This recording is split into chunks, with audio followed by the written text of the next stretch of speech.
What's up, Leos? This is your monthly overview reading for the month of February 2022. I'm going to be explaining what to look out for over this next coming month, talk about the sign ingresses and what that means, the new and full moon of this month, and talk about which two houses will be highlighted for you over this next coming month. All right, so what's going on for you, Leos? Well, the sun will continue to travel through your seventh whole sign house of, relationships, business partnerships, contracts, and all that stuff. So you'll continue to put more focus on these topics until the sun ingresses into your eighth whole sign house, which will represent, intimacy, shared resources, and all that stuff. But I'll talk a little bit more later in the video about that. So the first thing that's going on for you, Leos, well, I should say this is your video if you are a Leo sun, a Leo rising, or have any other Leo placements for you that you like to follow for. But it'll make more sense if you are a Leo rising. So if you don't know your birth chart or anything I'm talking about, go look up your birth chart online. You might find out that you have a Leo rising or any other Leo placements in your chart. This video will be for you. So what's going on for Leos? The first thing I want to talk about is this full moon happening in your first house of Leo. This is just shining a light on you. This is illuminating the topics around self, identity, appearance, personality, all that stuff. And you're finally finding some balance between yourself and other people, because that's where the sun's at. The moon and the sun oppose each other at the full moon. We all know that. So yeah, you're finding some balance finally with other people and yourself around this time. But the challenging part about this is the moon and the sun will be forming a T-square to Uranus in Taurus, which is in your 10th whole sign house. So this could create a lot of instability, chaotic energy, volatility within your career or in your public life. So maybe you're finding this balance between other people and who you are, but then there's something getting in the way, with your career, or you have to focus on this part of life to help create this balance, equally, because it could be challenging, but it could be also, accepting. So you just want to watch out for that, for any career stuff or, public life stuff that could be shaking your personality or your relationships up.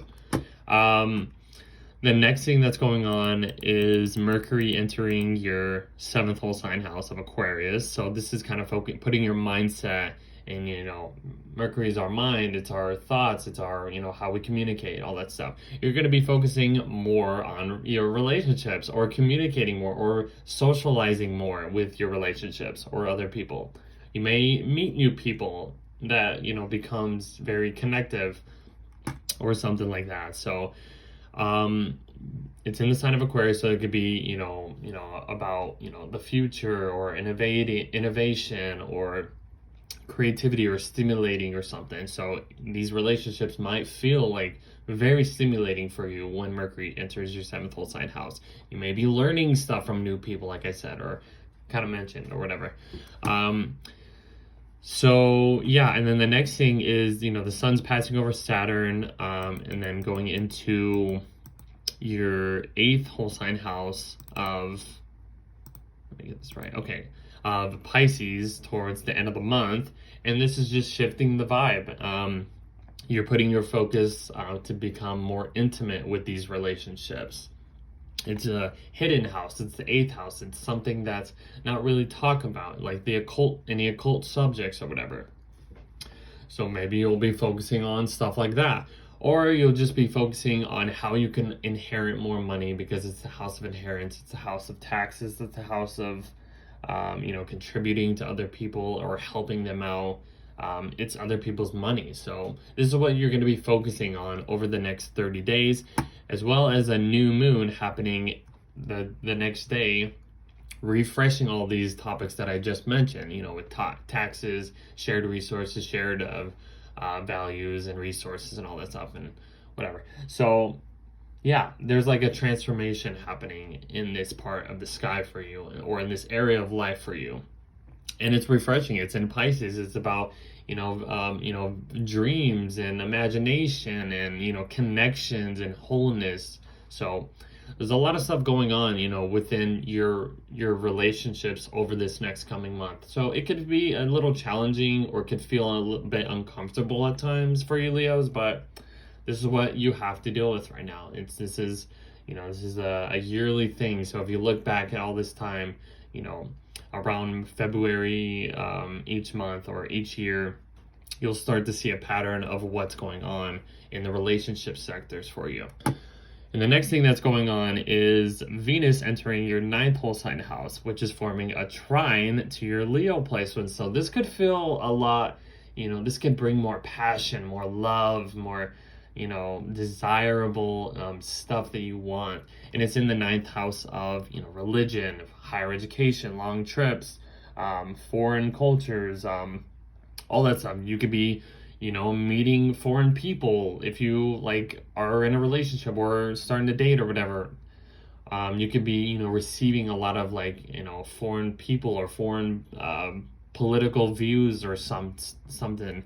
Venus is in her detriment in the sign of Aries, so this could have you, wanting something very impulsively. Maybe going after something, because Venus is in a Mars ruled sign, I should say. And, this is giving you, more fiery, more hot, more sexy, appealing to all these topics of foreign culture. So you're going to want to surround yourself around that. So that's really what's really going on. I've mentioned that this month is really focusing on your relationships and what, maybe getting a little deeper and intimate with these relationships as the month goes on.